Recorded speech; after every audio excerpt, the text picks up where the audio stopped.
आज मैले अर्को भिडियो लिएर आएको छु। यो कन्स्ट्रक्सनसँग सम्बन्धित छ। 2082 साल बागमती प्रदेशमा सोधिएको क्वेशन हो। यसमा एबीसी एउटा ट्रायंगल ड्रा गर्नु छ जसमा एबी को लेन्थ चाहिँ 4.5 सीएम, बीसी को लेन्थ चाहिँ 5.5 सीएम र एबीसी चाहिँ 75 डिग्री गिभन छ। अनि यो ट्रायंगल सँग इक्वल हुने गरी अर्को प्यारालेलोग्राम एफसीडी कन्स्ट्रक्ट गर्नु छ जसको एउटा एंगल ईएफसी चाहिँ 60 डिग्री हो। यसको लागि पहिला हामीले एउटा रफ फिगर बनाउँछौं। रफ फिगरमा यहाँ बेस बीसी ड्रा गरियो। त्यसपछि अर्को पॉइंट ए लोकेट गरेर ट्रायंगल एबीसी बनाउँछौं। त्यसपछि हामीले बेससँग प्यारलल लाइन ड्रा गर्नुपर्छ र बेसलाई हाफ गर्नुपर्छ। त्यसको मिड पोइन्टमा चिन्ह लगाएर त्यसमा 60 डिग्री एंगल बनाउने र यो 60 डिग्रीले अर्को प्यारलल लाइनले जहाँ काट्छ त्यो लेन्थ बराबर अपोजिट साइड लिएर काट्नुपर्छ। यसरी रफ फिगर बनाइसकेपछि यसको मेजरमेन्टहरु यहाँ शो गरिएको छ। मेजरमेन्ट एबी चाहिँ 4.5 छ, बीसी 5.5 छ र यो एंगल एबीसी 75 डिग्री र यो एंगल 60 डिग्री ड्रा गरिएको छ। सबभन्दा पहिला हामीले एउटा लाइन सेगमेन्ट ड्रा गरौँ जसको लेन्थ 5.5 सीएम होस्।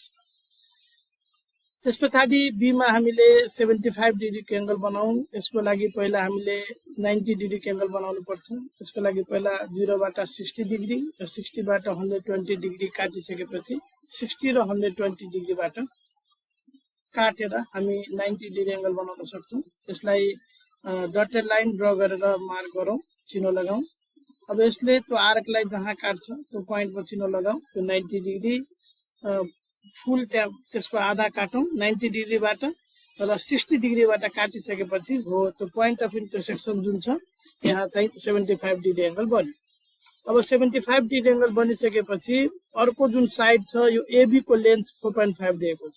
एबी को लेन्थ यसको लागि हामीले बी बाट 4.5 सेन्टिमिटर को आर्क लिएर ड्रा गरौँ। यो पोइन्ट अफ इन्टरसेक्सनलाई ए भयो। अब एसी जोइन गरेपछि फर्स्ट पार्ट हाम्रो ट्रायंगल एबीसी बनिसक्यो। अब हामीले बेस बीसी लाई परपेंडिकुलर बाइसेक्टर ड्रा गरौँ। त्यसको आधा ड्रा गर्नलाई बी र सी बाट आधा भन्दा बढी लिएर तलमाथि काटौं।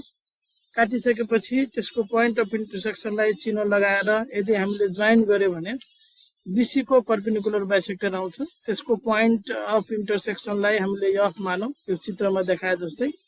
अब हामी पहिला चाहिँ बीसी सँग प्यारलल हुने गरी एडी ड्रा गर्न गइरहेका छौं।